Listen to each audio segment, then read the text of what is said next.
People employed working for an apartment complex whose job it is to collect deposits from tenants and to collect rent money from tenants, pocketing that money, that's not new. But this particular story, it has a plot twist.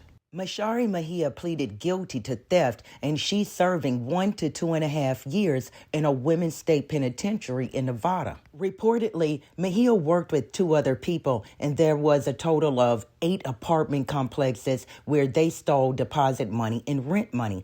She participated in theft from at least 6 of those complexes, but this video will only focus on one, the David J. Hogarth community in Las Vegas, and let me tell you why.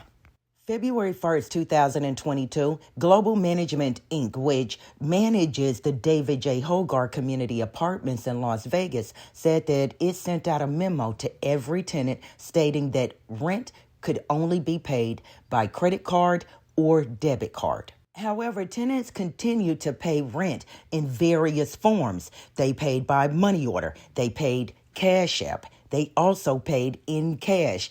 At this point, I believe that Cash App is a product of the devil. Mejia was hired well after this policy was put into place. She began working there in late 2023. Well, tenants said that when they would go into the office to pay their rent, that they didn't get a receipt, that Mejia said that the printer was down. And as soon as the printer was up, that she would make sure they got a receipt. Well, I'm sure you all know if you pay by Cash App in electronic form or money order, that in itself could serve as a receipt if you needed it. But cash, had I been a tenant paying in cash, I would have had no problem saying, you know what, since that printer's not working, you probably have a lot of printer paper.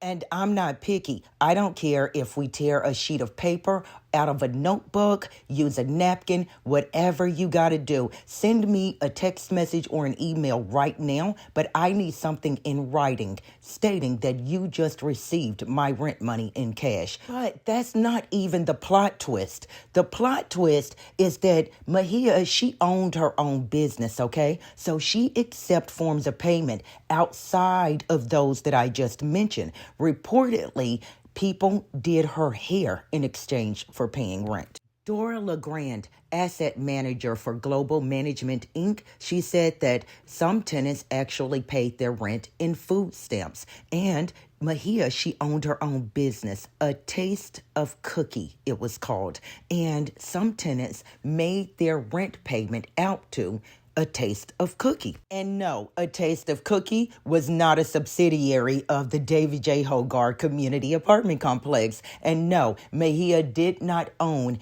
any part of this apartment complex. According to LeGrand, any of the approximate 10 tenants who received eviction notices, that if they have proof that they actually paid rent, that they can submit that proof to Global Management, Inc. LeGrand also said that Global Management, Inc. stands behind the evictions of tenants who paid rent by food stamps, by doing hair, who made their rent payment out to A Taste of Cookie. And she said that those tenants were complicit. And no, these tenants did not pay the full rent amount to Mashari Mejia when they were making this exchange. And that makes sense. LeGrand said that some of these tenants, that their rent was $1,200. Well, what is the equivalent of $1,200 in food stamps? LeGrand says that these particular tenants who didn't pay the full amount, that they were complicit in this theft with Mashari Mejia. I would go as far as to say that they're possibly co-conspirators. Global Management, Inc., it fell down on the job. They're not innocent because they received a phone call, according to LeGrand, stating that Mashari Mejia, well, that she'd been in a car accident. That means she can't show up to work, right? Well, actually, unbeknownst to Global Management, Inc., Mashari Mejia was in jail. See, she had gotten arrested with her other 2 buddies scamming 5 other apartment complexes.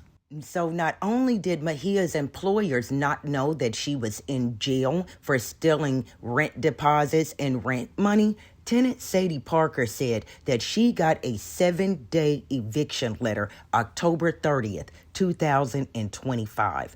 Miss Parker said that the letter stated that she was $7,000 behind in rent, and that is the equivalent to 7 months' rent. And she wondered, just like I did, no. How is it that I went 7 months without paying my rent and I'm just now getting an eviction letter? Not only that, Miss Parker said she paid her rent every month. By the time Sadie Parker got her eviction notice, well, Mashari Mahia, she had already been admitted as an inmate to the Women's State Penitentiary August 22nd, 2024. The eviction notice, remember, was October 2025. Well, by the time that Global Management Inc. knew that rent was missing, Mashari Mahia was already being processed in the criminal justice system. Now, get this. Another tenant, Fran Sims, she said that she's worried to death all the time because she got an eviction notice in 2023. And this was after she found out that multiple rent payments have been taken from her bank account at once without her permission. Fran Sims said that she had to sort it out in court and that she's just looking to move. Both Fran Sims and Sadie Parker, they're elderly women.